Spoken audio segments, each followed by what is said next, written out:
各位弟兄姐妹，大家平安。很高兴我们可以在今天晚上聚集在这个地方，为的是要纪念我们的主耶稣基督，为我们的罪牺牲他的性命，用他的爱来爱我们。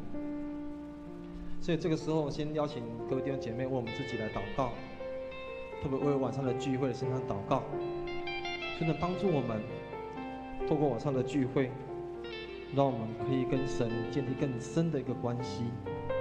特别在晚上的聚会当中，能够回应神他那为我们牺牲的爱。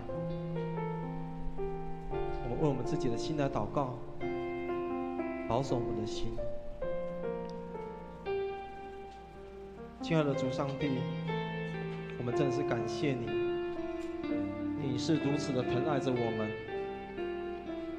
在你的爱的计划中，你将你的独生爱子耶稣基督降生为人，他到世上来体会人的软弱。耶稣在世上成为一个燃烧自己照亮别人，牺牲自己拯救人类的神。虽然有许多人不了解你，不能体会，也不能认同，甚至攻击、破坏、侮辱、出卖，到最后甚至杀害了主耶稣。但是你一点都没有埋怨，也没有报复，也没有咒诅，你却成为了和平的使者，使我们跟我们的主上帝重新建立合一的关系。在这个受难的日子，我们用最悲痛的心来到主你的面前，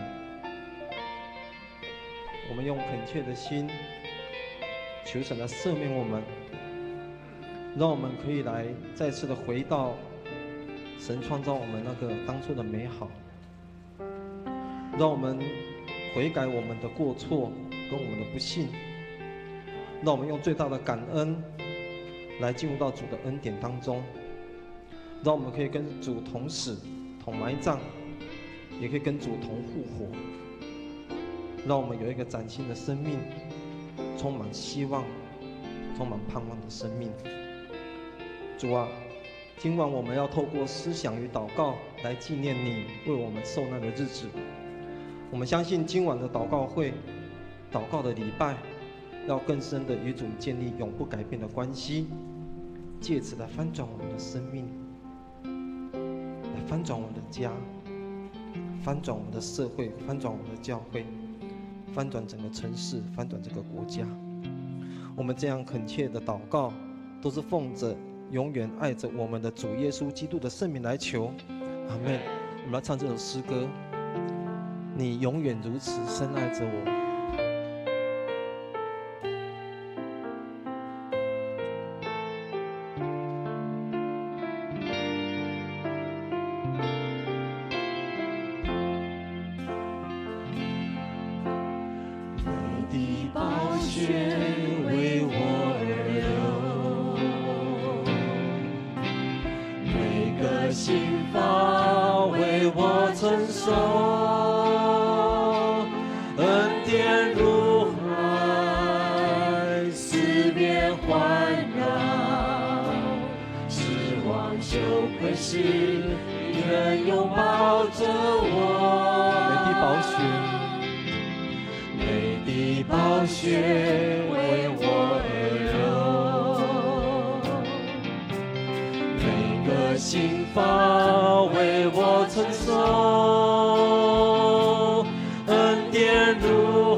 不论是生命或失望，痛苦患难逼迫都不能叫我与你爱隔绝。请大家起立，我们唱这首诗歌。美的宝血为我而流，每个心房为我承受，恩典如海，四面环绕，失望羞愧时，你仍拥抱着我。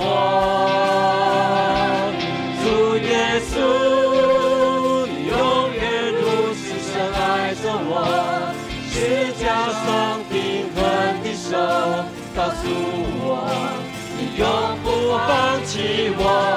主耶稣，你永远如此深爱着我，不论是生命或死亡，痛苦患难逼迫都不能叫我与你还隔绝。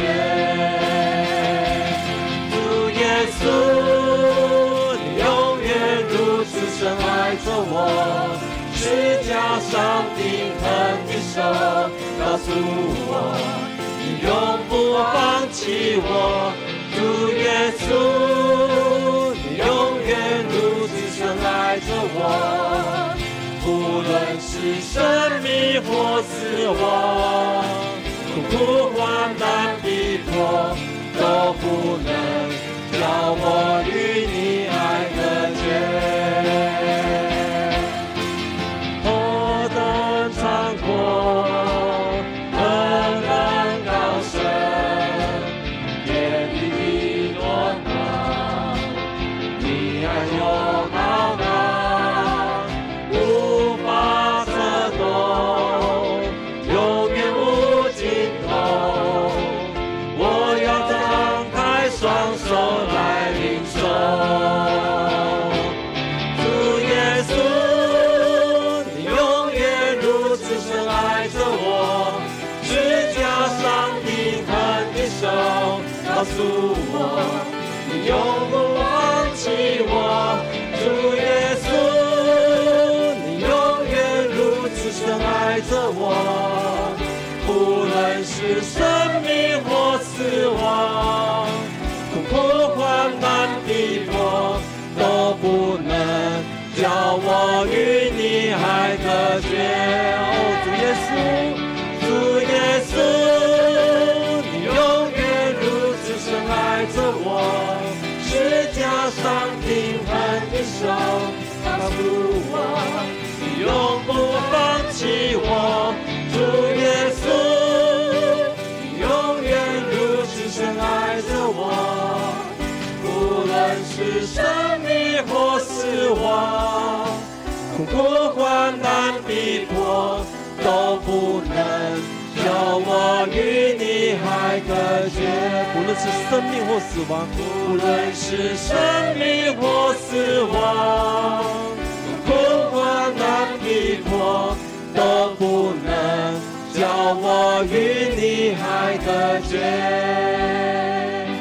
无论是生命或死亡，痛苦患难逼迫都不能叫我与你还隔绝。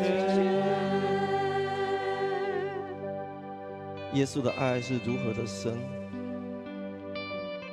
让我们可以跟他完全的连接在一起。我们是否愿意也这样回应神的爱呢？但是我们常常是背逆神的，我们常常是离弃神的，忘记神的，不相信他的。我们常常用冷淡的心来回应神的爱。所以这个时候，我们先邀请所有弟兄姐妹，我们再一次的回到神的面前。他用他无比的爱来爱我们，我们真的爱他吗？我们真的爱他吗？我们真的深深的爱他吗？只要没有，我们这个时候我们忏悔在神的面前，求神这个时候光照我们，让我们再一次的将神摆在我们的首位。我们开口为我们自己的心来献上祷告，特别为我们常常冷淡对神的爱的时候，我们来祷告、忏悔，求神来原谅我们，求神来帮助我们，让我们更深的爱他。我们开口来祷告。哦，哈利路亚，是的，主，我们感谢你。哦，主啊，求你这个时候用你的爱来爱我们。哦，主啊，求你原谅我们常常离弃了你。哦，主啊，让我们可以再次回到神的爱当中。哦，哈利路亚，是的，主，主啊，挪去我们心中那个一切的偶像，一切的不义，一切的不信。哦，让我们再次回转到神的面前。哦，亲爱的天父上帝，赐下你的独生爱子，将道成肉身，成为人子，来到我们当中。为了这要彰显你的恩典跟慈爱，我们这时候来到你的面前，来白练我们一切的无知跟我们的罪。哦，主啊，你的牺牲的爱是完全的爱，是我们所敬仰的。求你这个时候按着你慈爱来连续我们，按着你的丰盛的慈悲来涂抹我们一切的过犯。求你用你的宝血将我们的罪孽来洗清，并释放我们那刚硬的心，让我们再一次的跟神你建立美好的关系。主啊，我们向你认罪，因为我们常常得罪了你。但是主，你愿意用你的宝血来洗净我们，让我们的心完全的被你来充满。主啊，求你用你的圣灵来造我们一颗清洁的心，让我们里面有重新有正直的灵。主啊，我们再一次的来到你面前忏悔祷告，都是奉着为着我们的罪而死在十字架上的主耶稣基督的圣名来求，阿们。主耶稣的爱是如何的长阔高深，你愿意再次的回应神在我们生命当中的恩典吗？你愿意吗？我们用这首诗歌来回应神。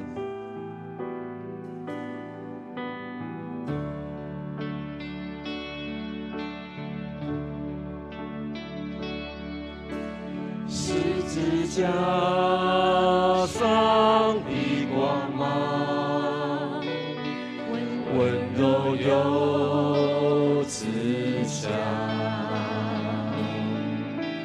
带着主爱的力量，向着我照亮。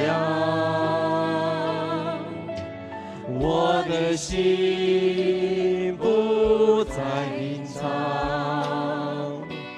完全的摆上，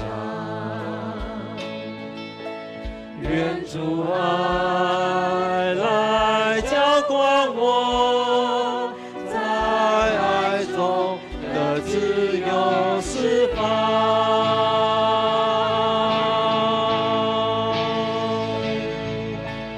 我愿意降服，我愿意降服，在你爱的怀抱中，我愿意降服。你是我的主，你是我的主，永远在你怀抱中。你是我，你是我的主。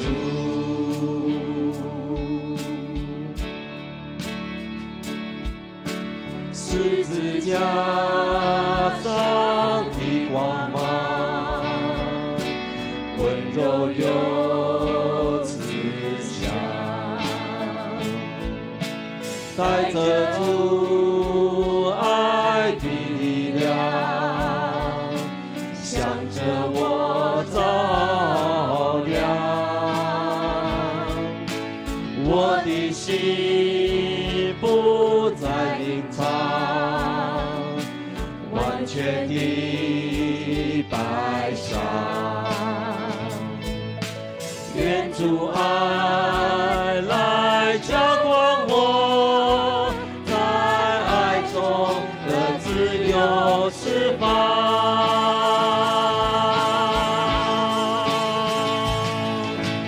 我愿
一起来祷告。主耶稣，你永远是我们的主。主啊，我要永远爱你。主啊，我要永远紧紧的跟随你。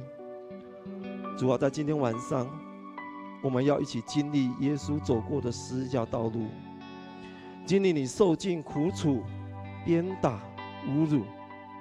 这个过程虽然是痛苦、是难过、是哀伤的，但你不要我们只停留在哀伤、痛悔、失望里，因为耶稣基督已经赢过了死亡的权势。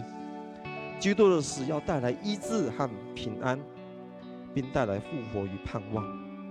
愿今天晚上透过圣经，透过祷告，透过诗歌，透过圣餐，同领受主的恩典。求你借着这些来喂养我们的灵命，医治我们的心，让我们更认识你，让我们更爱你。我们这样祷告，都是奉着复活的主耶稣基督的圣名来求，阿们。大家请坐。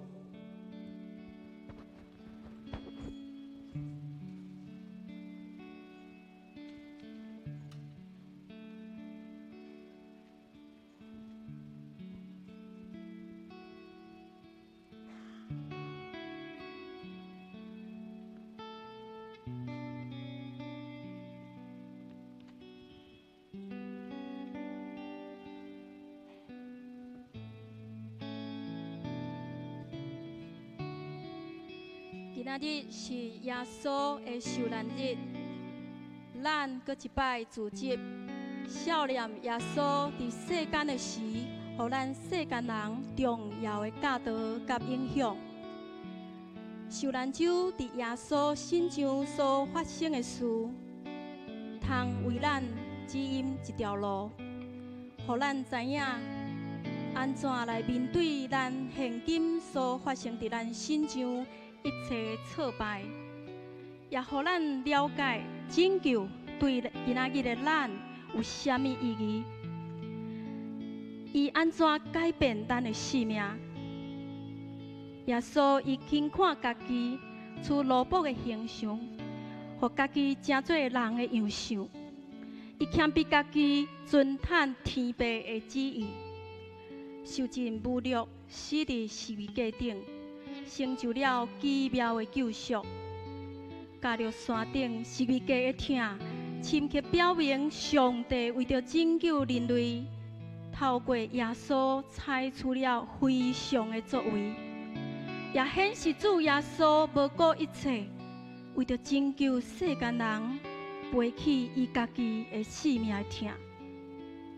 几世纪以来，基督的疼毋知感动偌济人来到上帝面前来尊重敬拜伊。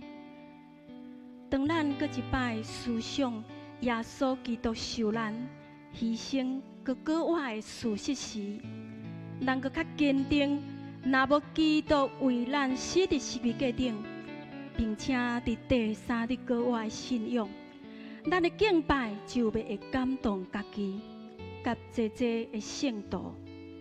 受难礼拜可能只是一场形式那定，咱要感谢耶稣，互咱会当认捌伊，因着伊全备的救恩，互咱得到丰盛的生命。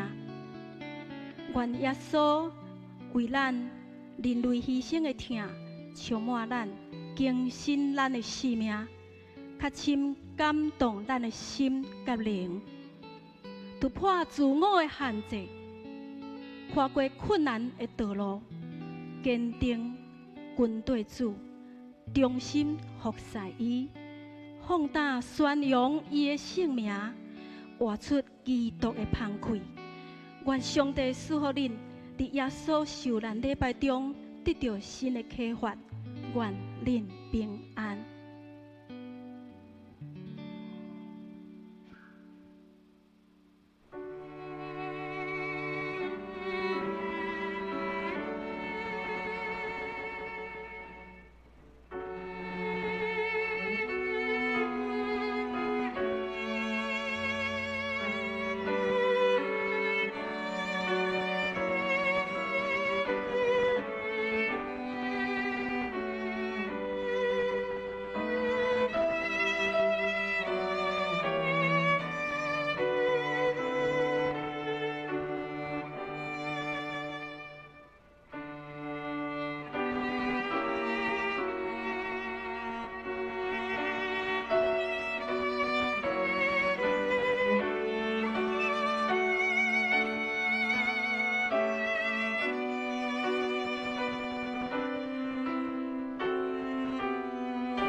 谦卑耶稣骑驴进耶路撒冷，百姓起来尊荣他。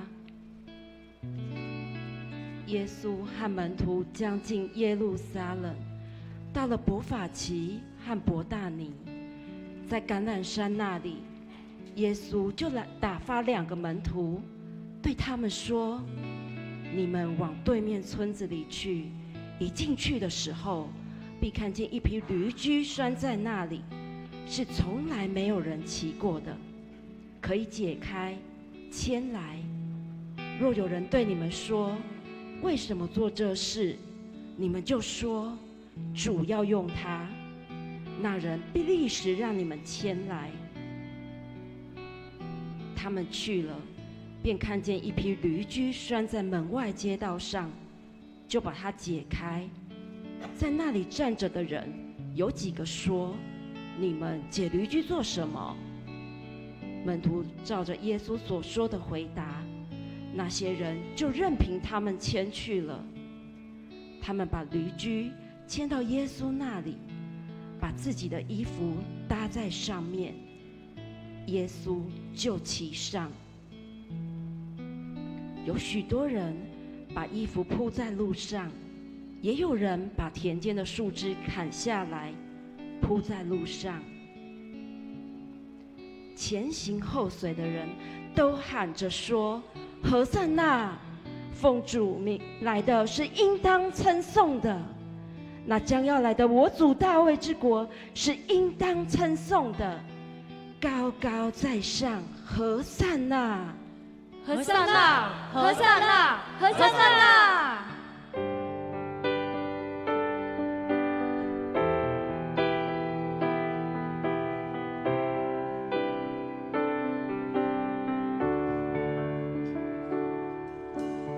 耶稣，世界的盼望，唯一的真光，照亮一切黑暗。耶稣，道路、真理和生命，配得至圣尊荣到永远。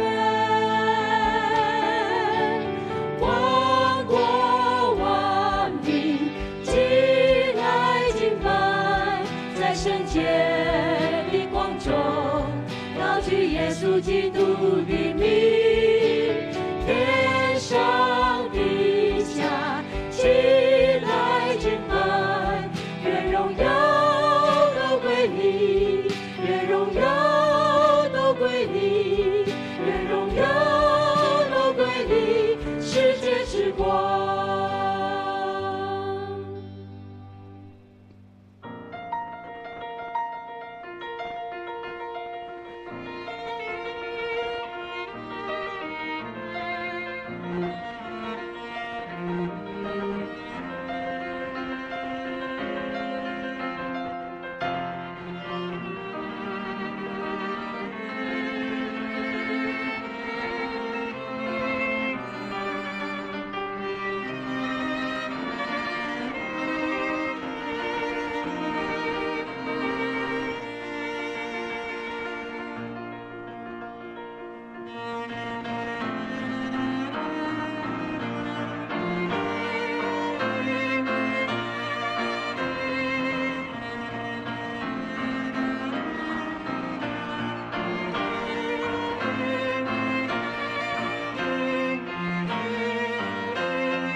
耶稣洁净圣殿，他们来到耶路撒冷。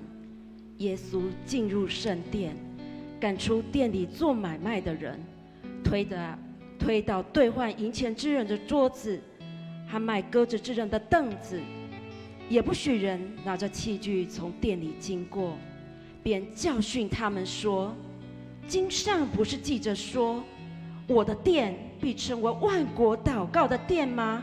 你们倒使它成为贼窝了。祭司长和文士听见这话，就想法子要除灭耶稣，就怕他，因为众人都稀奇他的教训。耶稣来到耶路撒冷，看见有人在圣殿里做买卖，亵渎神的会堂，失去了敬虔的心。耶稣甚为生气地指责他们。透过这段记载，耶稣也在教导我们：第一，我们的身体就是神的殿，我们需要时时警醒，去除生命中的罪恶与杂质，活出基督圣洁无瑕疵的样式。你愿意被耶稣改变吗？你愿意让主来修剪你内里的生命吗？岂不知你们的身子就是圣灵的殿吗？这圣灵是从神而来，住在你们里头的，并且你们不是自己的人，因为你们是重价买来的，所以要在你们的身子上荣耀神。哥林多前书6章19到20节。第二，圣殿是敬拜神的地方，我们是否存敬虔的心来敬拜他？我们是否将神摆在首位，专一来服侍他？教会是否尽力为主传福音，使百姓来归向他，将荣耀归给他？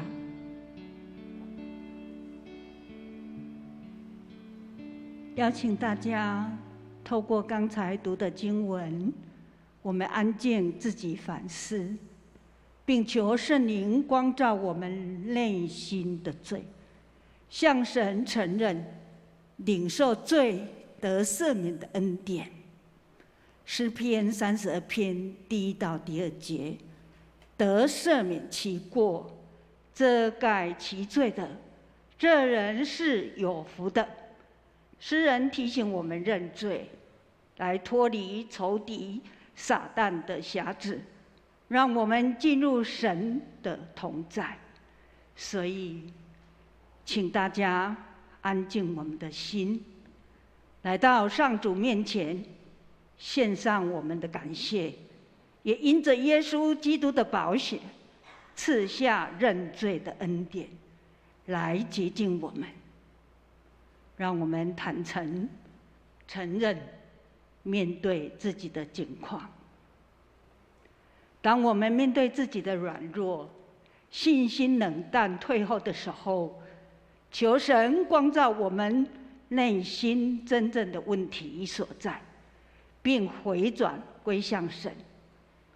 你是否发现自己渐渐聚会开始变不稳定，渐渐改变你的生活形态，你也渐渐远离肢体的关系互动，为这暗中的过犯得罪人、得罪神，我们开口，我们一起认罪祷告。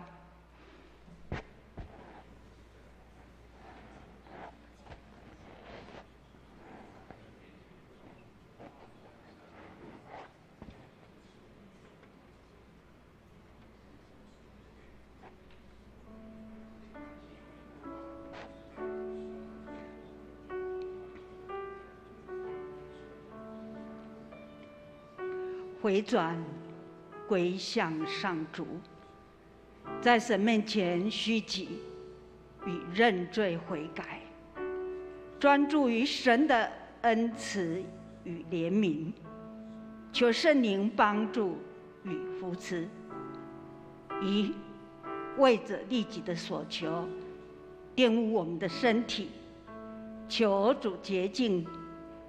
第二，在生活各种挑战困难中，逐渐使你心灰意冷、冷漠、沮丧、背负重担、绝望时，祷告，求主帮助我们放下一切重担、捆绑，回转归向主来祷告。求主帮助我们胜过罪及撒旦的攻击。让我们在心里，让我们开口一起同声来祷告。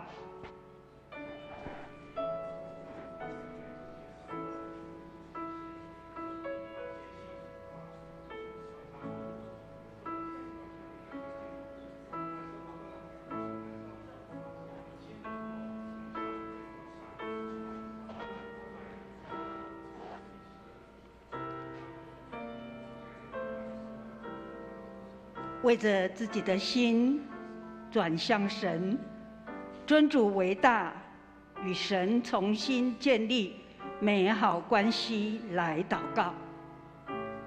求主帮助我们建立属灵稳定的亲近神，重新委身自己，建立信心，更新自己，如鹰展翅般重新得力。让我们每天愿意拨时间，专心在神面前亲近他，寻求神，专心倚靠，快跑跟随他。我们也求神赐力量，为着他有火热的心来祷告。求圣灵帮助我们，不要停止聚会，专注属神的事物上祷告。为着你成为洁净的人，圣洁的器皿，为主使用。我们一起在神的面前，我们用静默的方式，安静来祷告。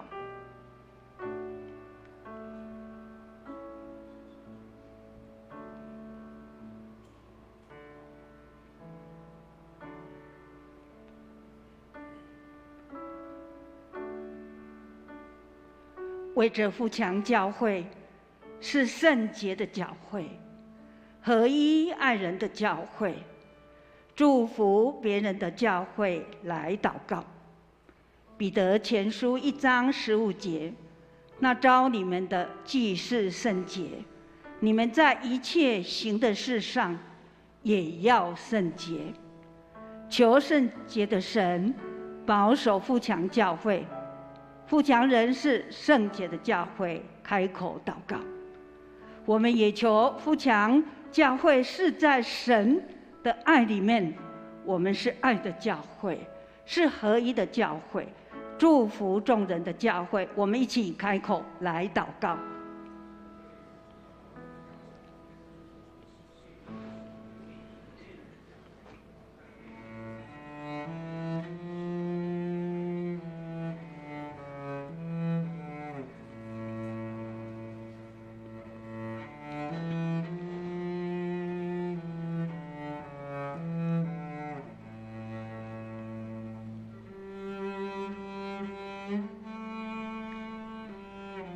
全能神，我们的主，我们满心感谢你，因你为爱世人，将独生子耶稣道成肉身来到世上，被钉十字架，牺牲生命，救赎我们成为你的儿女。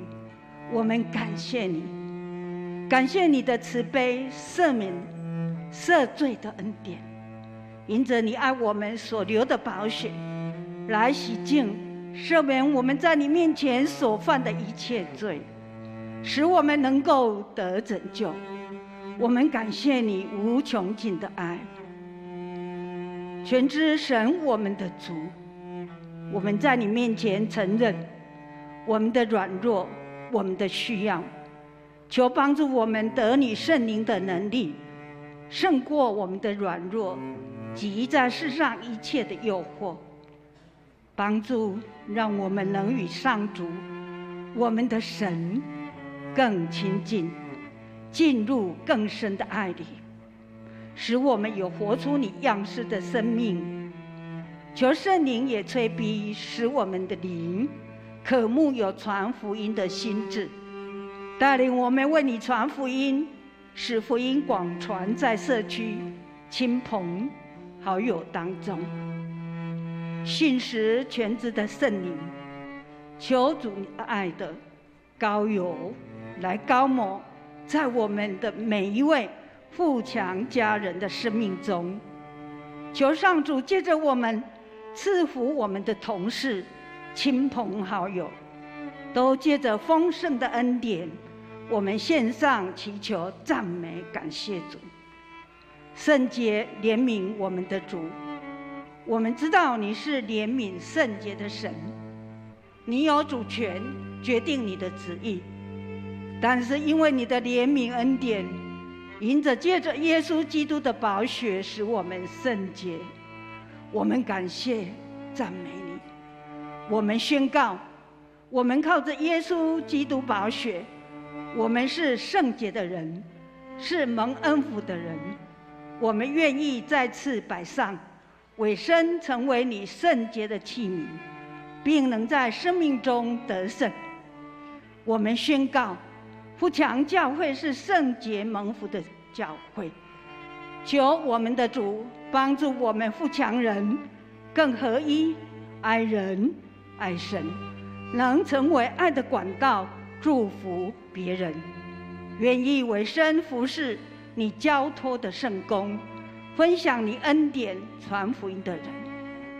爱的上主啊，恳求你在你慈爱中垂听我们的祷告。我们感谢赞美称颂你怜悯慈爱到永远，靠圣洁为我们受难的耶稣基督圣名求，阿们。我们一起来朗诵。主，恳求你垂听子民哀求，主，恳求你垂听子民哀求，赐给我们坚定勇气，能充满信心而活。听我恳求，听我恳求。我们一起来齐心合意宣告，一起来以弗所书的1章第4节，请上帝从创世世界以前，在基督里拣选了我们，使我们在他面前成为圣洁无瑕。帖撒罗尼迦前书2章10节，请好使你们当我们主耶稣同他众心来的时候，在我们父神面前心里坚固，成为圣洁无可指责。我们这个时候一起把手举起来，我们一起来宣告：上主啊，我们愿意在你面前请荣耀真神，培育训练生命成熟，团契教，彼此相爱，分享真理，宣扬福音，奉献自己，服侍别人。恳求上主的灵帮助我们，是遵行你旨意，荣耀你的教会。奉耶稣基督圣洁的名宣告，阿们。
最大的诫命。有一个文士来，听见他们辩论，晓得耶稣回答得好，就问他说：“诫命中哪是第一要紧的呢？”耶稣回答说：“第一要紧的就是说，以色列啊，你要听，主，我们神是独一的主，你要尽心、尽性、尽意、尽力爱主你的神。其次就是说，要爱人如己，再没有比这2条诫命更大的了。”那文士对耶稣说：“夫子说神是一位，实在不错。除了他以外，再没有别的神，并且尽心、尽志、尽力爱他，又爱人如己，就比一切燔祭和各样祭祀好得多。”耶稣见他回答的有智慧，就对他说：“你离神的国不远了。”从此以后，没有人敢再问他什么。让我们再一次安静我们的心，来思考耶稣所说的话语。耶稣说：“以色列啊，你们要听，第一要紧的是，你们要尽心、尽性、尽意、尽力爱主你们的上帝。第2条也相反，就是要爱人如己。”主耶稣说，最重要的是要尽心、尽性、尽意、尽力爱主你的上帝。第2个也相反，就是要爱人如己。我们相当熟悉的经文，但每一次在念的时候，每一次在看的时候，好像就只是一段经文而已。到底这段经文对我们生命的意义是什么？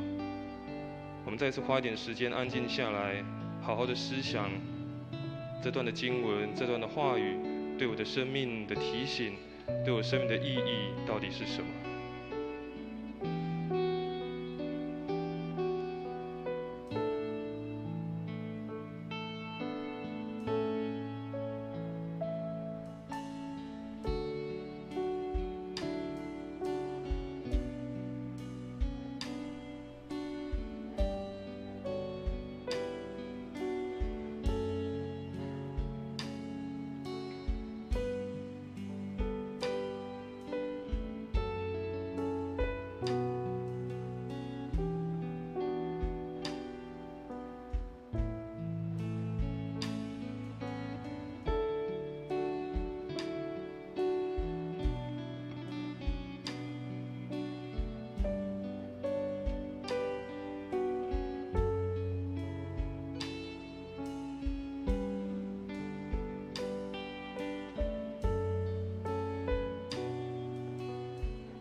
当这个文士来找耶稣，他问他一个问题：耶稣，你认为什么是律法当中最重要的？当时的人，他们认为守律法才是生命当中最重要的一切。于是耶稣回答他2件事情：第一个是要爱人如己，第一个是要爱主你的上帝，第2个是要爱人如己。当时的社会，人跟人的关系，人跟上帝的关系渐渐的疏远，因为每一个人只专注在自己的生命当中。现在的社会何尝不是呢？特别在过去几年疫情的时代，口罩隔绝了我们跟人之间的关系，疫情隔绝了我们之间彼此可以亲近的机会。不仅是人的关系疏远了，跟上帝的关系也渐渐疏远了。甚至到现在疫情结束了，好像这个隔离没有结束。当上个礼拜大家都在关心台湾的狒狒脱逃的时候，却鲜少人发现台湾有许多的学生因了一些事情在自杀。当我们在开心发6000块的时候，却发现还有许多的人为了自己的生命，为了自己的需要被骗到国外去。在这个世界，在这个社会当中，我们有许多的事情我们都没有发觉到，我们只专注在自己的生命当中，想要满足自己一切所有的条件。你认为爱是什么？你认为爱是什么？当耶稣告诉这个文士，第一个是要爱上帝，第二个是要爱人如己。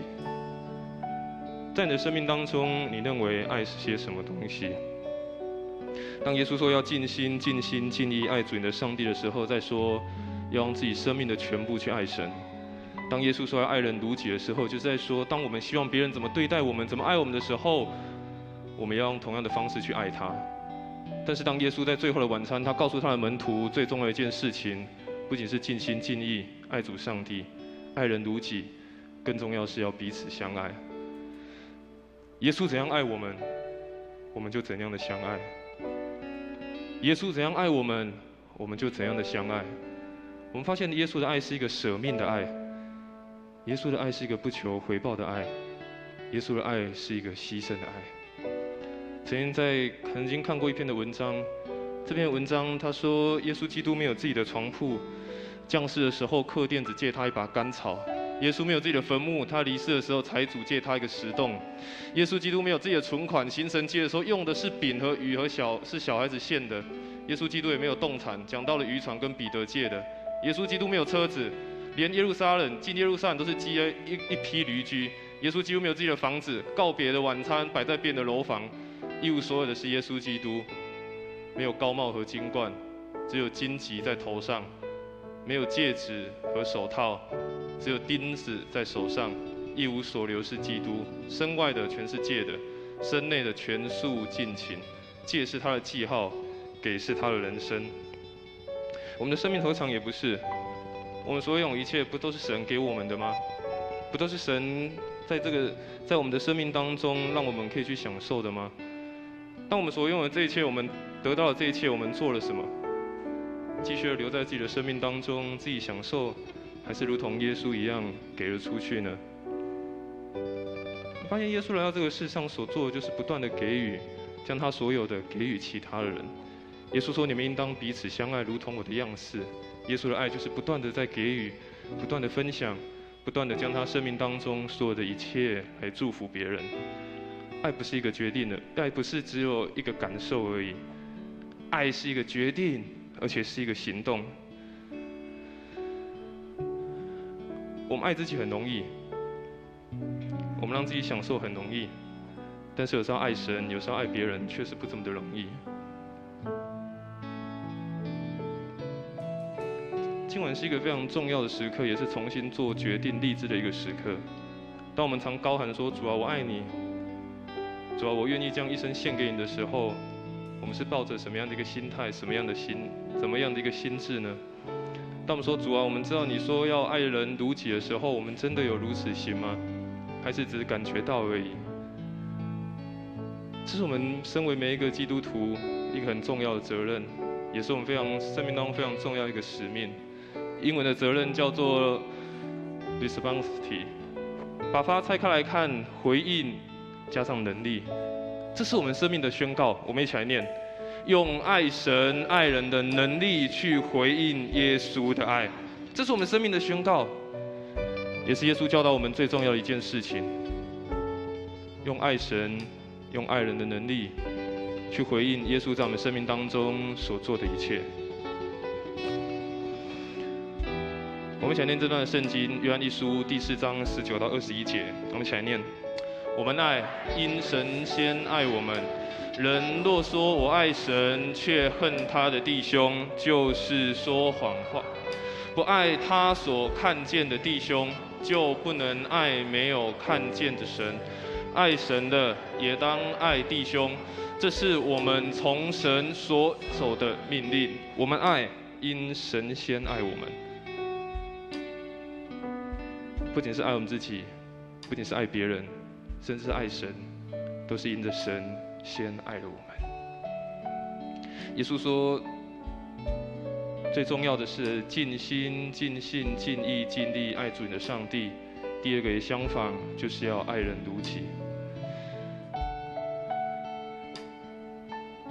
其实我们根本没有什么能力可以去爱，我们的爱没有耶稣、没有神这么的大。但唯有我们先经历到上帝的爱，先知道上帝真的爱我们，耶稣基督牺牲的爱在我们生命当中所成就的一切，我们才有办法用这份爱去爱别人。今天是一个重新立志的机会，也是重新思考生命的机会。我们愿意重新领受、经历从神而来的爱吗？耶稣基督为我们牺牲的爱，耶稣基督为我们所做的一切，不就是再次为我们展现了他希望我们去做的样式吗？你认为爱是什么？你认为爱是什么？你认为你可以如何回应耶稣基督的这份爱？这时候邀请每位弟兄姐妹，我们为了几件事情，我们一起安静心，也一起来祷告。第一件事情，我们为了你自己跟上帝的关系。虽然这段的经文，我们好像很常在念的，说我要尽心尽力尽力爱主我的上帝神啊。我知道这段的经文，但有时我好像真的做不到。所以有时候我好像真的很软弱。有时候觉得你好像离我很远，让我们再一次在我们的心中向神来祷告，求神帮助我们，让我们立定我们的心志，真的知道我们的生命当中唯一所爱，生命当中唯一所对齐的就是那位神。我们一起开口，为了自己来祷告。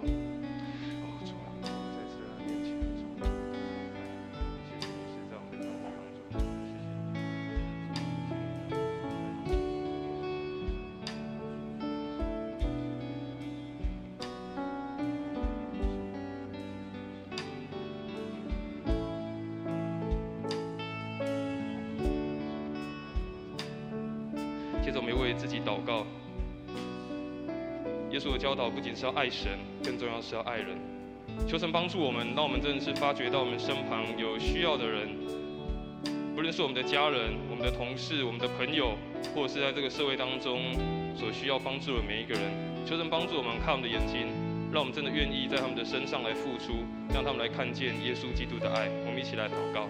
主啊，帮助我们，让我们再次立定一个新的心志。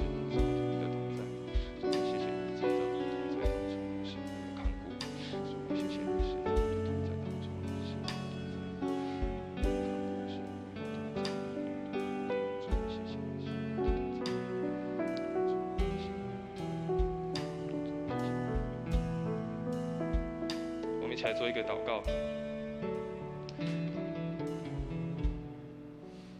主啊，有时候在我们的生命当中，我们好像搞错了那个优先顺序，以为爱自己、满足自己才是最重要的事情。主，但我们却忘记你给我们的教导，要先爱你，而且是全心全意的爱你。接着是要爱人如己，看见身旁人的需要，看见身旁那些流泪、孤单、害怕、寂寞的人。主要帮助我们，让我们真的是回转，再一次调整我们生命的优先顺序，让我们有你而来的爱以及能力，让我们学习也如同你的样式，是那个完全不计较代价，而且是完全付出的爱。让我们在我们所看见的每一件事情上，我们有感觉，我们愿意付出行动，让四周围的人真的是感受到你的爱，感受到你的祝福。主要帮助我们，让我们每一个弟兄姐妹今天晚上也再次做一个新的宣告、新的宣认。主，你真的是我们生命当中唯一的救主，你真的是我们生命当中那个唯一所爱的主。让我们一生尽心尽力的跟随你，一生尽心尽力的爱你，一生尽心尽力的来完成你交代我们生命中不同的使命。主，我们这样祷告，奉主耶稣的名求，阿们。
浇极贵的香膏。耶稣在伯大尼长大麻风的西门家里，有一个女人拿着一玉瓶极贵的香膏来，趁耶稣坐席的时候，浇在他的头上。门徒看见，就很不喜悦，说：何用这样的枉费呢？这香膏可以卖许多钱，周济穷人。耶稣看出他们的意思，就说：为什么难为这女人呢？她在我身上做的是一件美事，因为常有穷人和你们同在，只是你们不常有我。她将这香膏浇在我身上，是为我安葬做的。我实在告诉你们，普天之下，无论在什么地方传这福音，也要述说这女人所行的，做个纪念。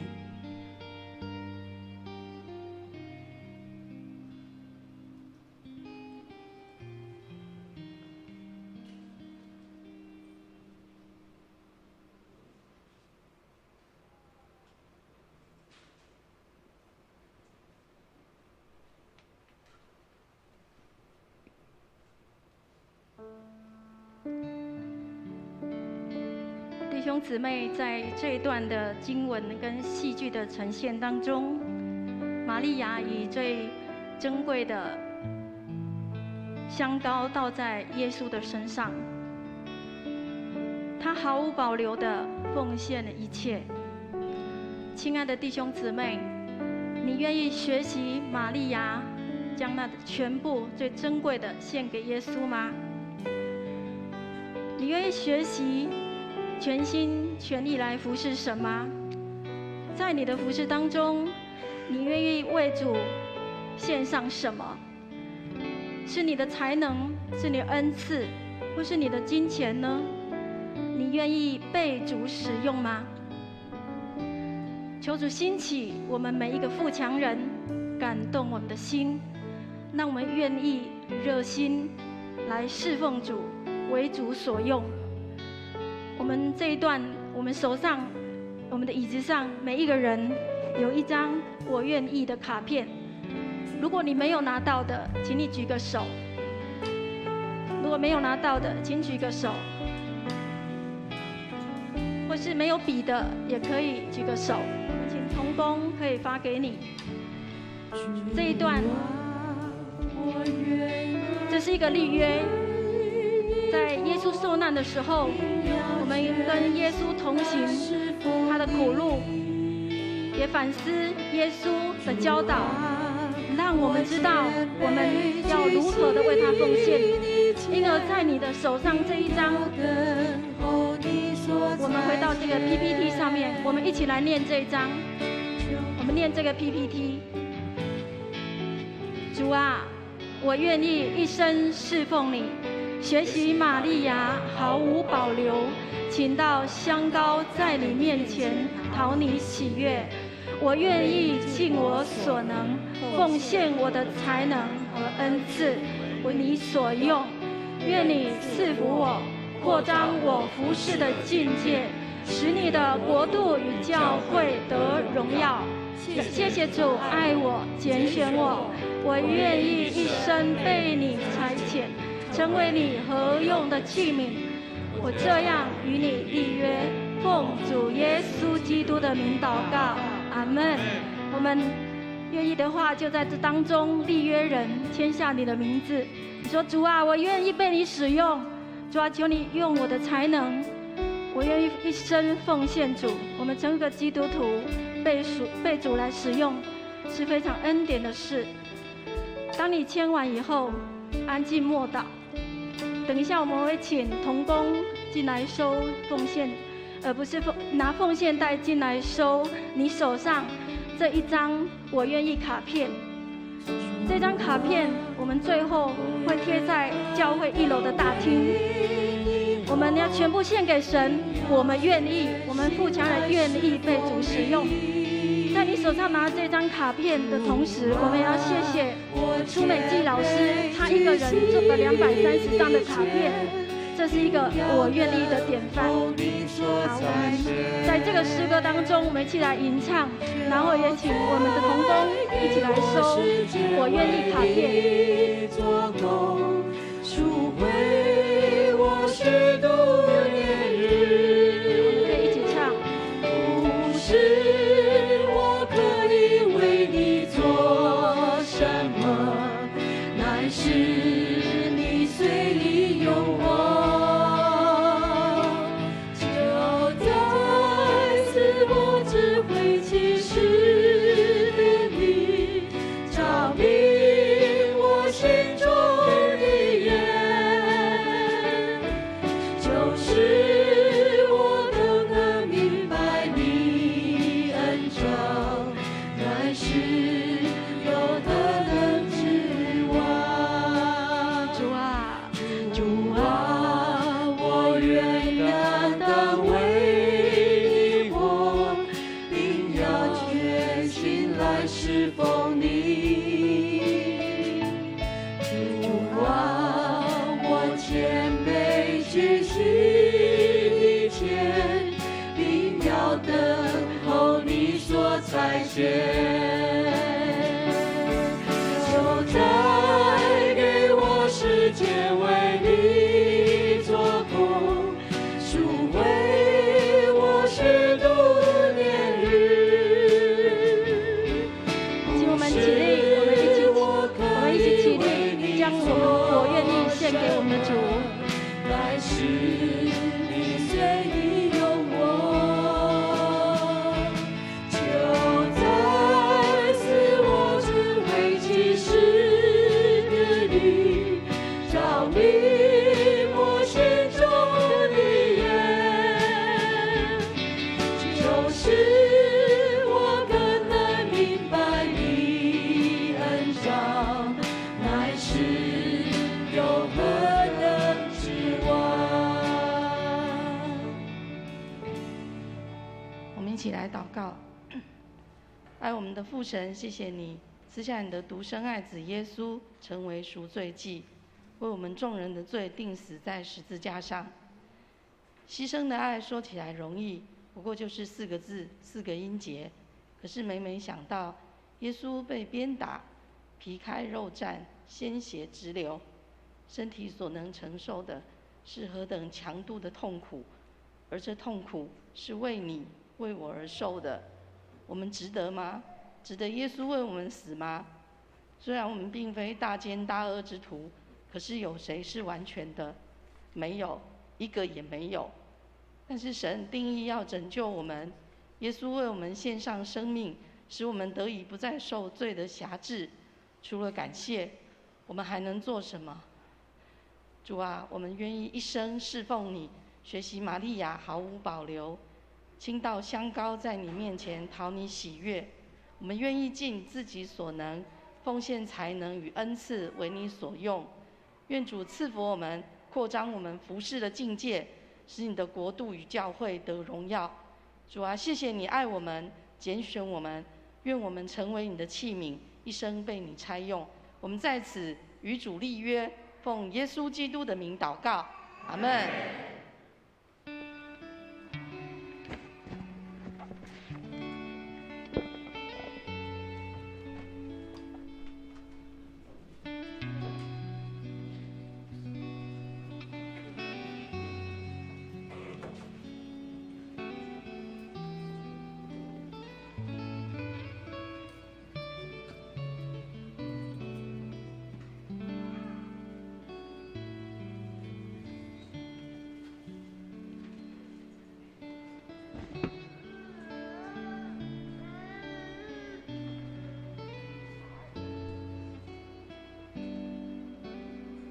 最后的晚餐，时候到了，耶稣坐席，使徒也和他同坐。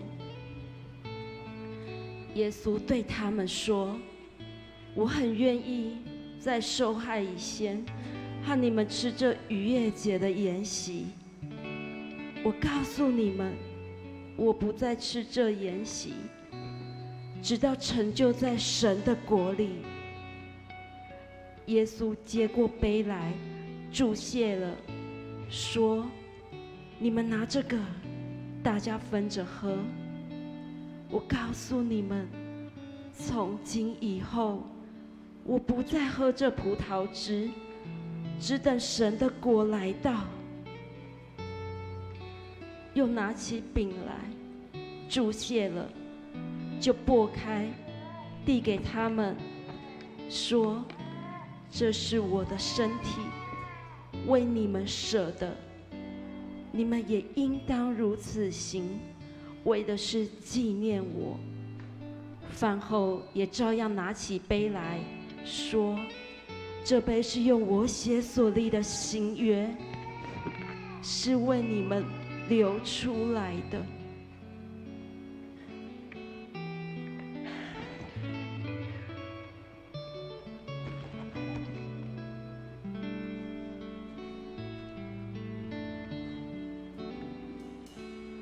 我能用什么报答你恩典？世上的一切无法换取你的爱，白白地得来，无止境赦免，尽在宝血和十架。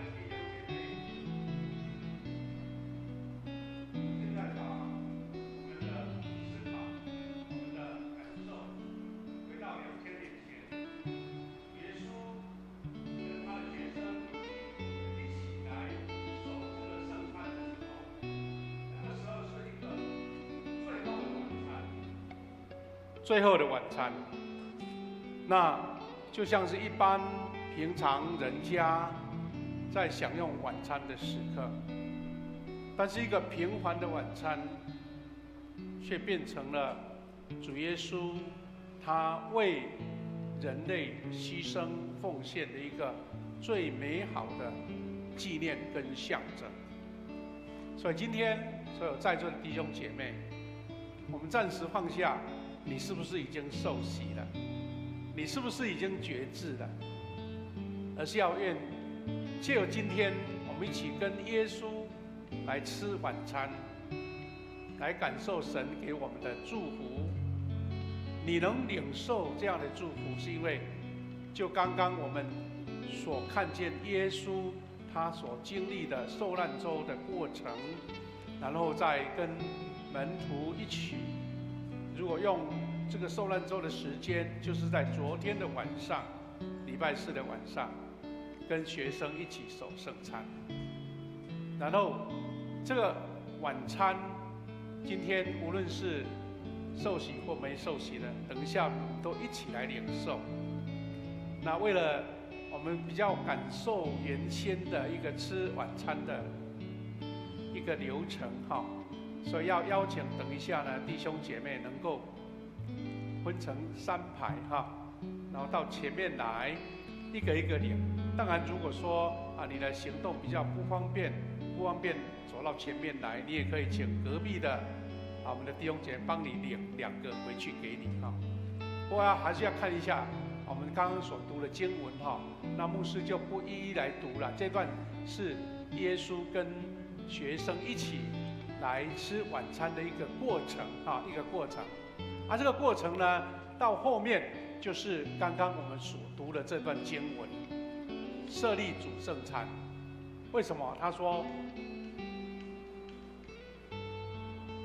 耶稣他拿起饼祝福，擘开递给他们说：“你们拿着吃，这是我的身体。”又拿起杯来祝谢了，递给他们，他们都喝了。所以是先吃饼，然后来领受这个杯哈。然后耶稣他说：“这是我立约的血，为多人流出来的。我实在告诉你们，我不再喝这葡萄汁，直到我在上帝的国那里喝的那日子。”弟兄姐妹，这一句话有一个非常特殊的一个关键，他是说：“这是我立约的血。”今天我们一起来纪念主耶稣的受苦。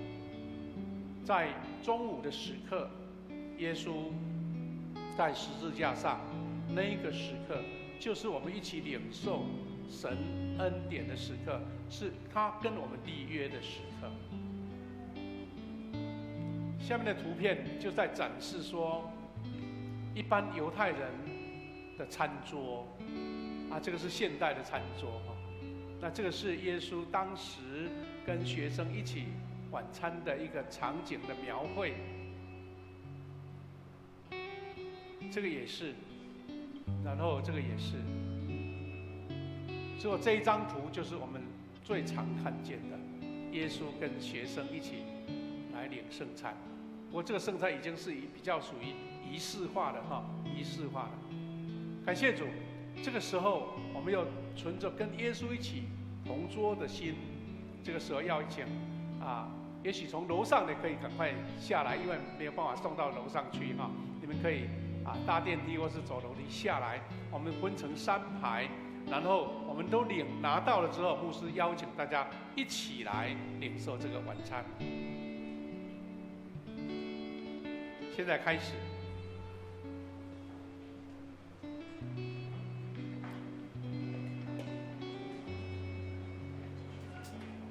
就直接拿一个，这是基督的宝血与身体。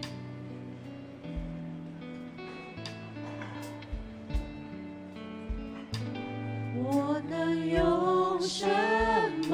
大家拿回去的时候，先坐着先拿着，等一下再一起享用。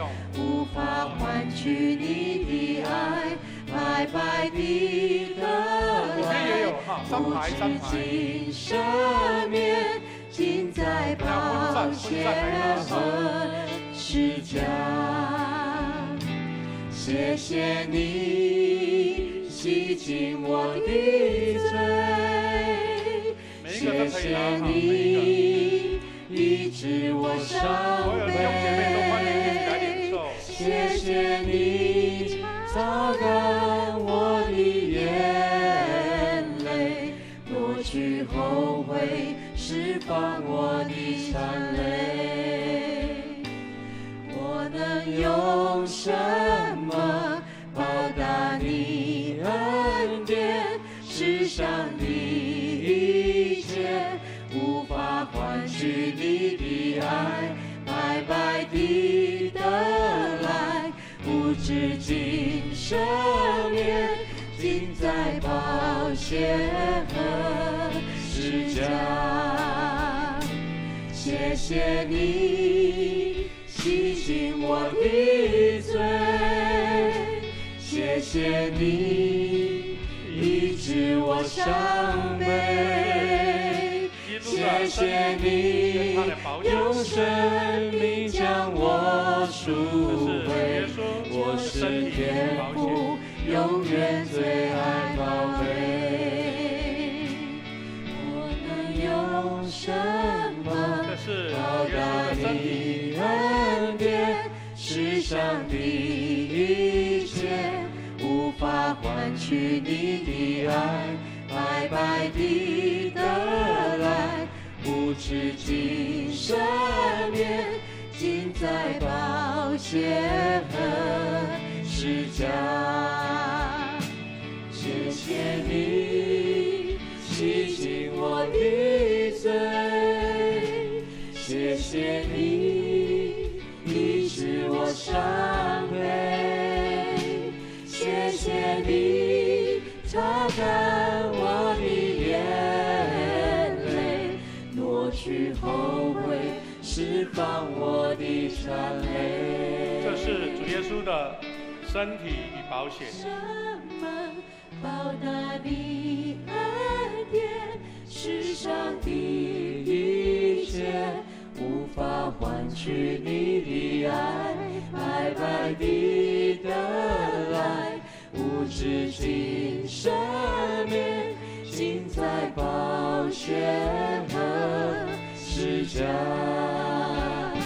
谢谢你洗净我的罪，谢谢你医治我伤悲，谢谢你用生命将我赎回，我是天父永远最爱宝贝。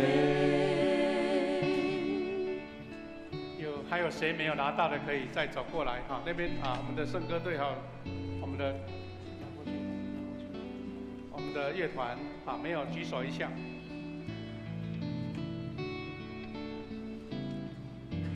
可以主动到前面来，不要客气哈。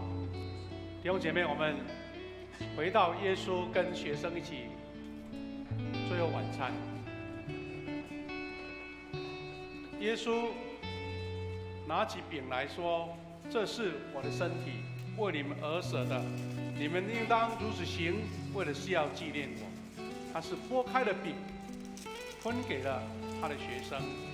这时候，请你把那个薄膜把它拉开，拿了这个饼。我们学习主耶稣的样式，我们一起来领受，这是主耶稣的身体，为我们而舍的。我们一起来领受他的救恩，一起来。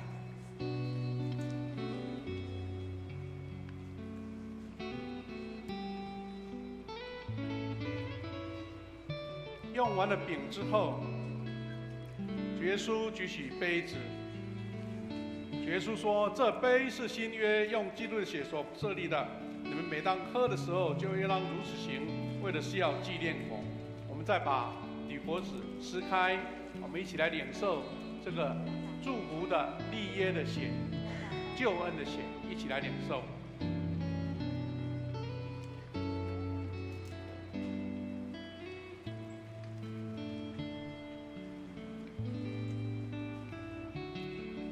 我们每逢吃这饼、喝这个杯，是表明主的死，直到他再来。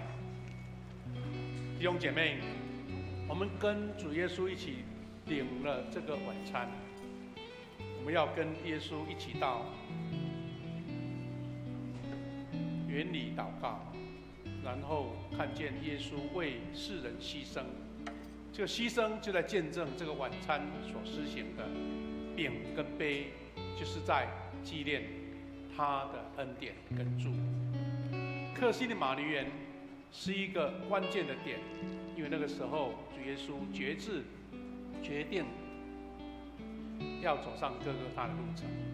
愿神将这样的恩典赐给在座每一位弟兄姐妹，特别是你还没受洗的时候，你会发现说，你愿不愿意跟这个救恩有关呢？他的祝福，他的牺牲，你愿不愿意领受呢？我们一起在神的面前立约，愿神的祝福、救赎临到每一位弟兄姐妹。感谢主，阿们。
在客西马尼祷告。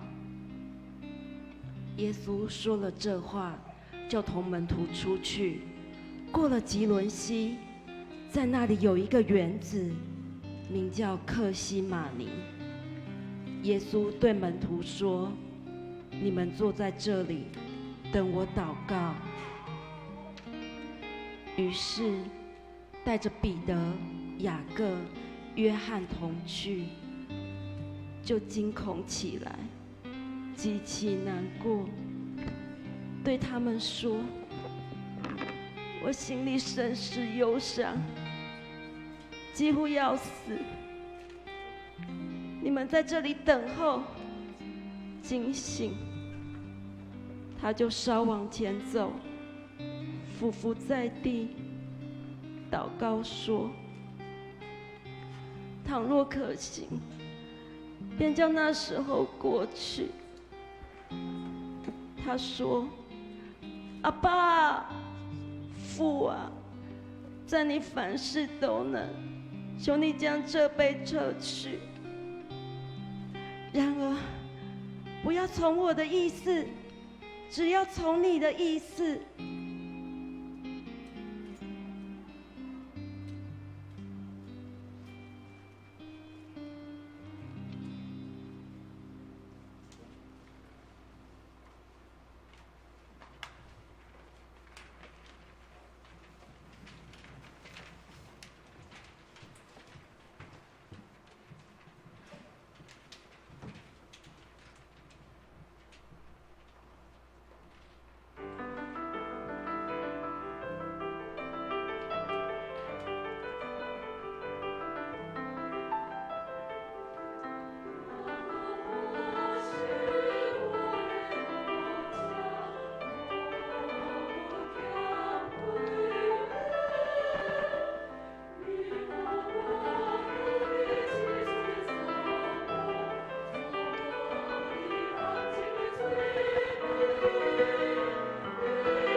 背叛、倒卖与捉拿。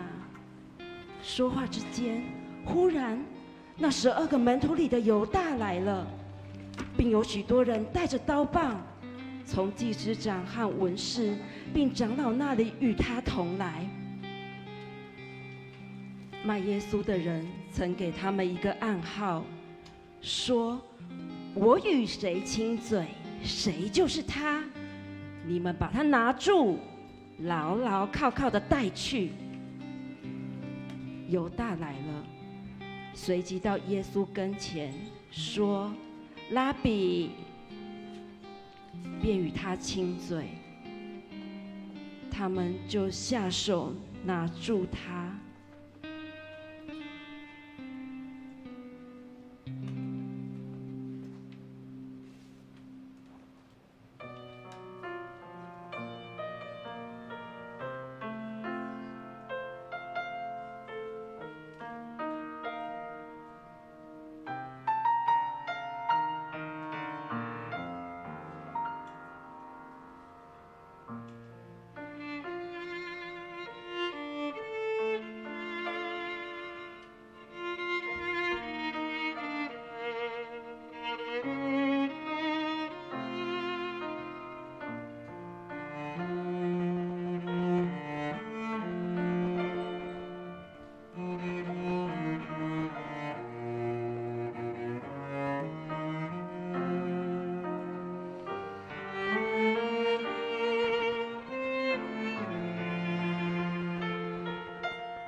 耶稣被交给比拉多。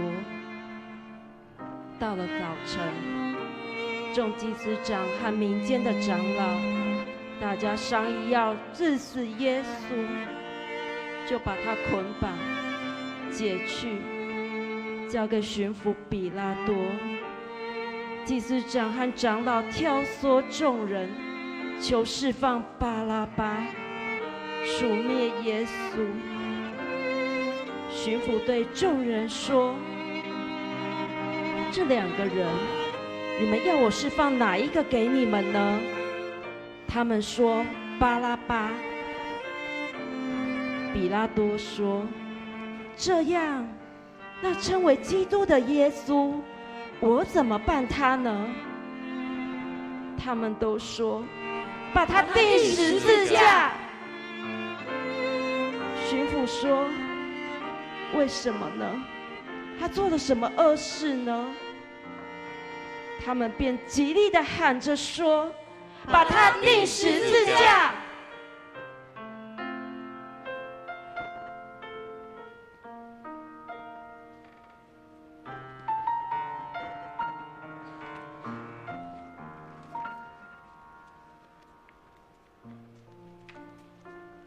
戏弄耶稣。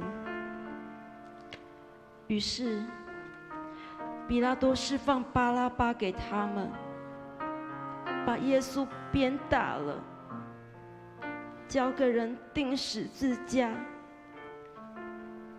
巡抚的兵就把耶稣带进衙门，叫全营的兵都聚集在他那里。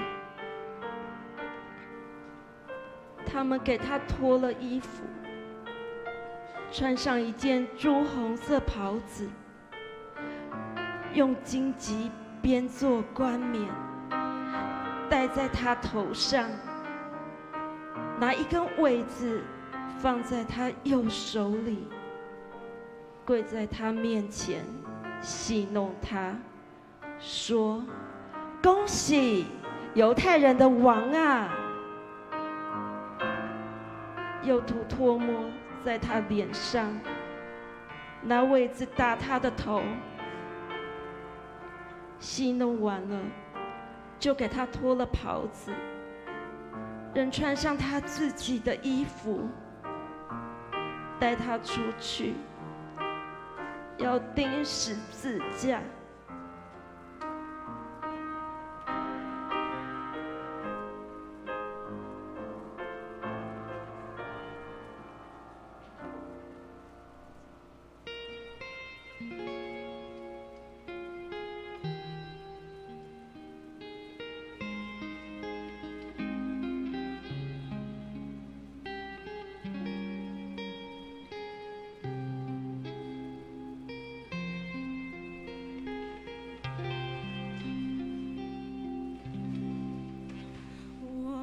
见他定恒的手，我看见他先为我流，背着十架步履蹒跚，向哥哥他行走。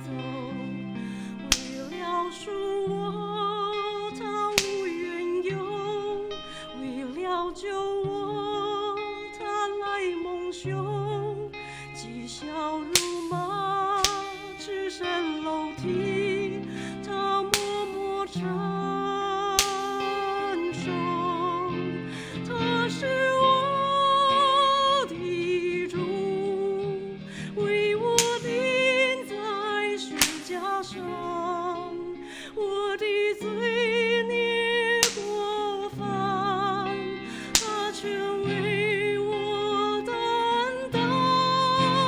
他是我的主，为我钉在十架上，他甘愿生命，是神所预备的羔羊。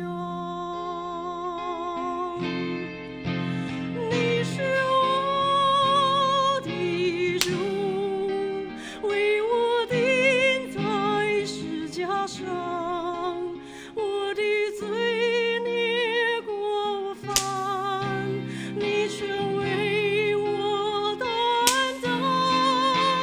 你是我的主，为我钉在十架上，我甘愿顺服，因你是永远的救主。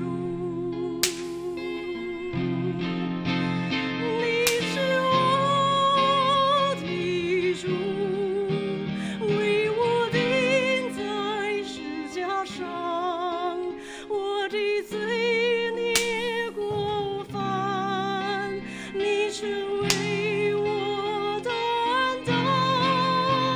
你是我的主，为我钉在十架上，我甘愿顺服，因你是永远的救主。你是我的主，为我钉在十架上，我的罪孽过犯，你全为我担当。你是我的主，为我钉在十架上，我甘愿顺服，因你是永远的救主。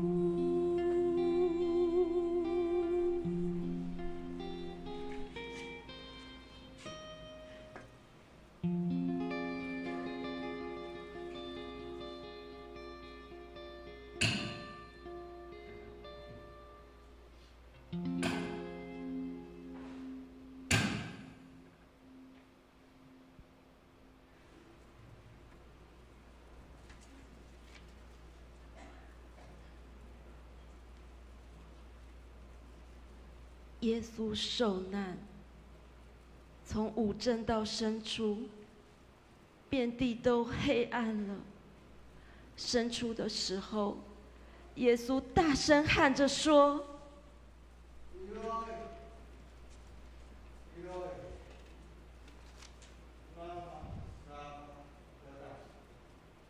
我的神，我的神，为什么离弃我？”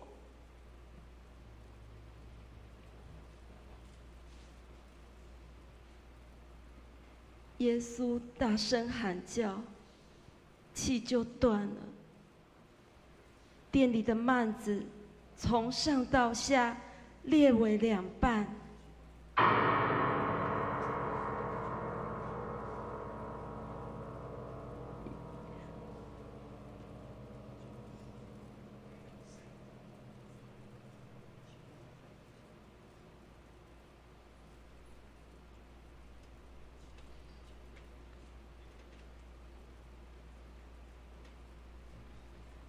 对面站着的百夫长看见耶稣这样喊叫、断气，就说：“这人真是神的儿子。”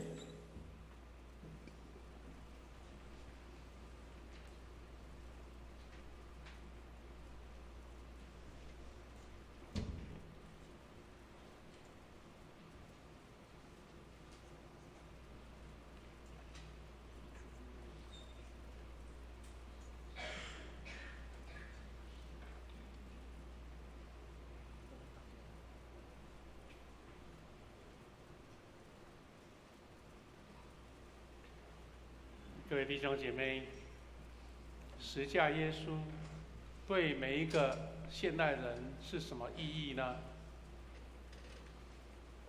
有一本书是由一个基督教作家卢卡杜他所写的，他把耶稣在十架上的6个小时，把它称呼是惊天动地6小时。大概所有耶稣的宣教，以及他后来走上各个他的路程，在这6个小时当中，把所有他救赎的计划都完整的呈现了。他说，上帝本身竟然是被钉在十架上，宇宙万物的创造者被处死。没有人来救他，是因为他把自己献上。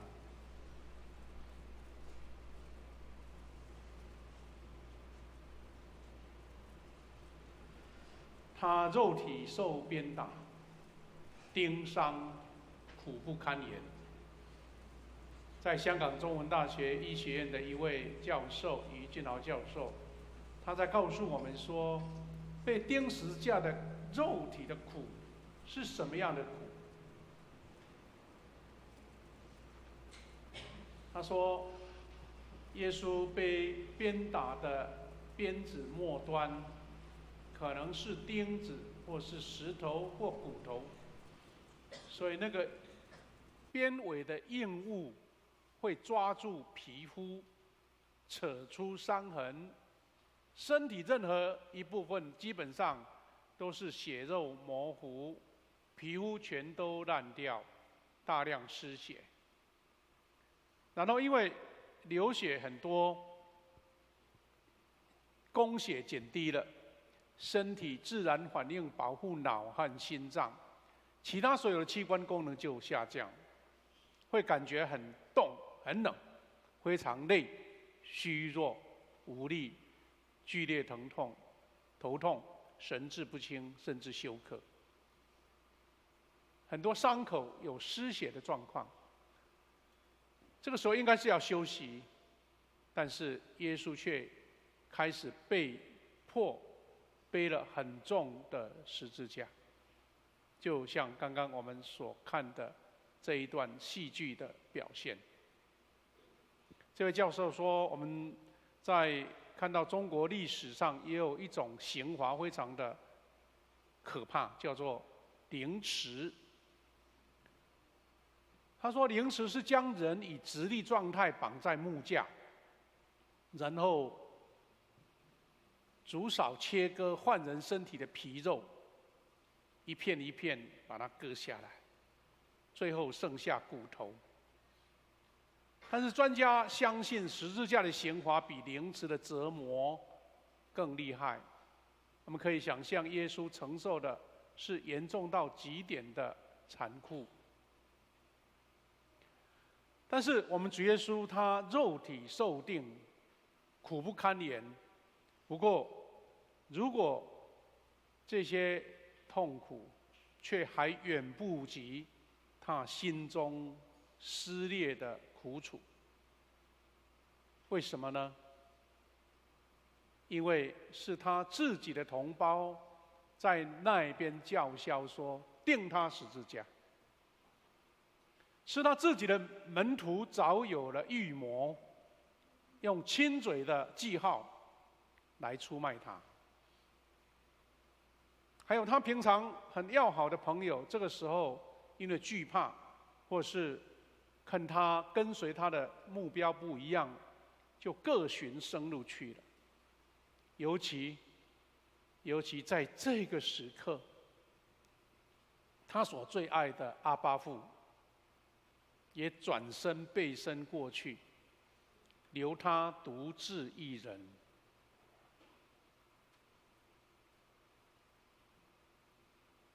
是的，这个时候，天地宇宙何等的大，但耶稣独留一人在十字架上。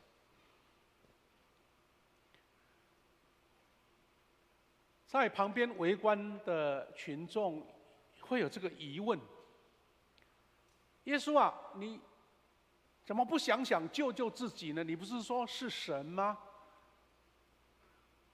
你自己从十字架上下来，你有这个能力啊。那你为什么要待在十字架上？为什么？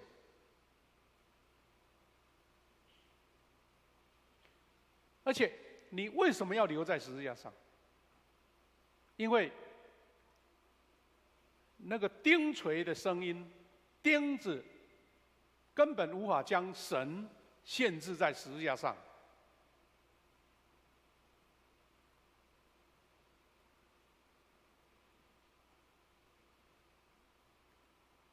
人是受到极度的伤害，但是从神来看，他这些事情只要他愿意，他就没有什么可以拦住他的。弟兄姐妹，我们今天晚上一起来纪念主耶稣的受苦。我们看见这个十架的酷刑，照学者的描述，他说钉十字架是一种恐怖的酷刑，通常在当时那个时代，罗马帝国的时代，只是用于奴隶或是重罪犯，还有叛乱分子，因为为了要发挥巨大的吓阻作用。十字架上而死的死者，他几乎是被剥皮的尸体了，然后会被挂在十字路口，或是在剧场公开展示。最后的下场是什么呢？通常是会被老鸭，或是我们说那个秃鹰那一类的野鸟，或是野兽把它吃掉。它就是不让你拿下来，就是为了让这个受刑者是受到人间最恐怖、最大、最没有尊严的一个死刑。罗马的法律钉十字架最可怕之处是死者不可以安葬，这个在古代是极大的羞辱。不过我们看到圣经是这样描述的：耶稣的门徒有一位叫亚利马太的约瑟，他请求比拉多特别批准，才让他有这样的恩准，被送到一个从没有埋过死人的一个坟墓、一个洞里面。弟兄姐妹，我们在这个受难周的纪念当中，我们一起来省思：如果这个人无罪，他的内心状态是怎么样？我是无辜的，我是根本没有什么真正的罪状的，没有什么证据的。那耶稣不单是人，他更是上帝，是因为他愿意无辜承受这种刑罚。原因，唯一的原因，就是因为他对人的爱和宽恕。主耶稣承担了十字架的重刑，是因为他承担了人类的罪债跟过犯。因为爱，因为饶恕，所以把世人所犯的罪、所要承担的罪债、罪过、刑罚，他一人承担了。所以弟兄姐妹，我们是不是向主来祷告说：主啊，你的受苦，其中承担一份是我自己的罪，所以我愿意谦卑承认自己的罪过，并接纳主耶稣基督的救赎之爱。耶稣怎么样的苦，怎么样的残酷的一个伤痛，就是在象征我们人的罪所带来的。当你愿意把自己的罪在主面前敞开，让主耶稣的承担也是你的一份的时候，是要带来你罪得赦免，你的重担被卸下来了。你要跟主耶稣一起享受新生命的喜乐，特别是罪被赦免，成为义人，成为神所祝福的。因为唯有透过主耶稣，我们才能领受这样的祝福。愿神将这样的恩典赐给我们每一位。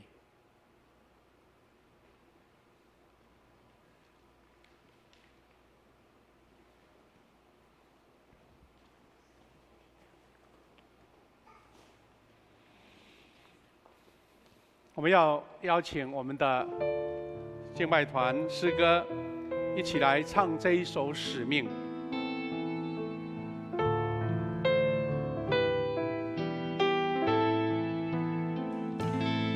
主耶稣走过的十架路，我愿跟随，流出宝血牺牲的道路，我要跟随到底，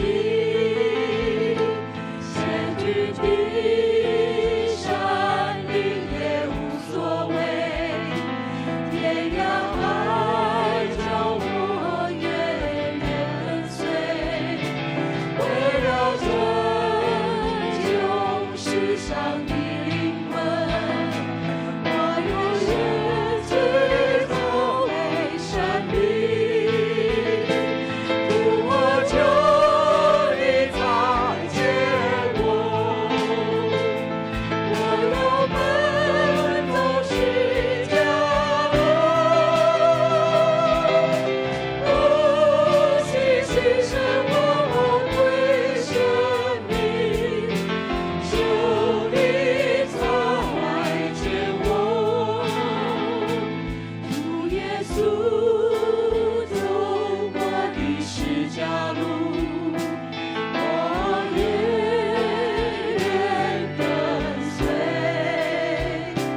流出宝血牺牲的道路，我要跟随到底，献举的山岭也无所谓，天涯海角我也跟随，为了拯救世上的灵魂，我愿舍己保卫生命，世界虽无力地仇恨我仍然以爱相陪，拯救世界灵魂的十架，但愿走向真理。来，一起唱，一起来唱，最后一节。我愿跟随，流出宝血牺牲的道路，我要跟随到底，献举的山岭也无所谓，天涯海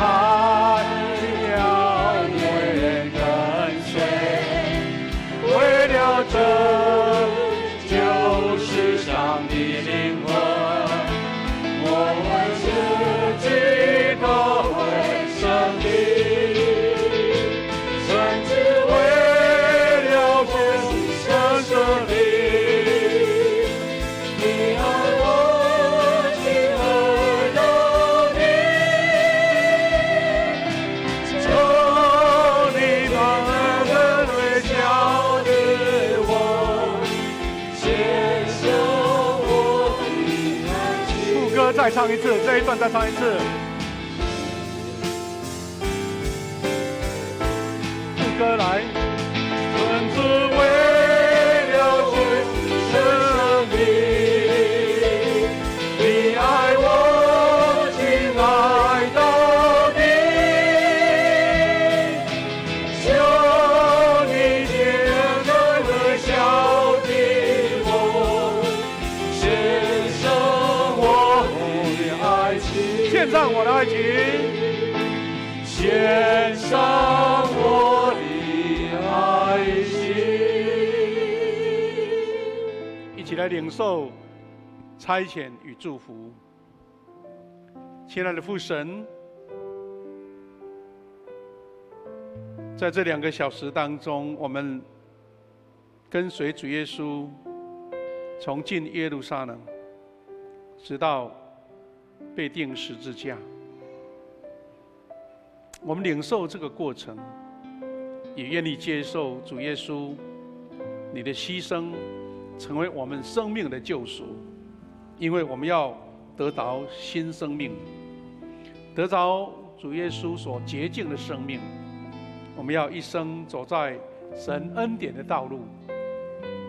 主啊，求你接纳我们这微小的自己，愿意跟随主耶稣走爱的道路、牺牲的道路、服侍的道路。愿主耶稣基督的恩典、上帝的慈爱、圣灵的保守、扶持相通，主耶稣牺牲的爱，在每一个弟兄姐妹当中，圣灵感动我们每一位，愿意活出主耶稣的样式，跟随主耶稣的道路，一生走在恩典的道路，服侍神，也爱人。愿三位一体的神跟每一位弟兄姐妹同在，从今时直到永远。阿们。我们先请坐，我们来在音乐的当中一起思考，一起思念主耶稣的恩典。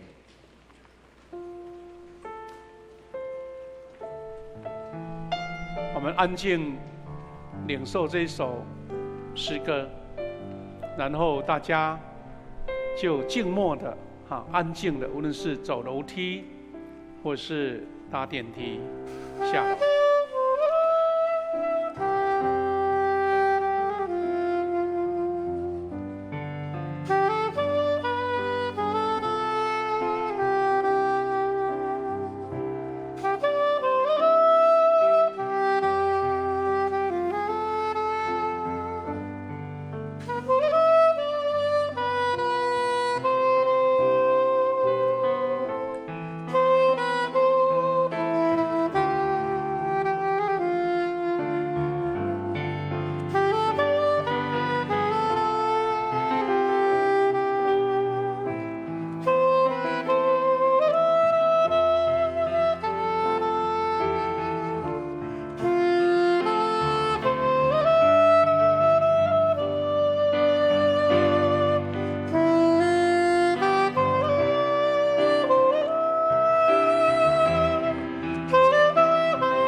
你祈祷吧，干嘛？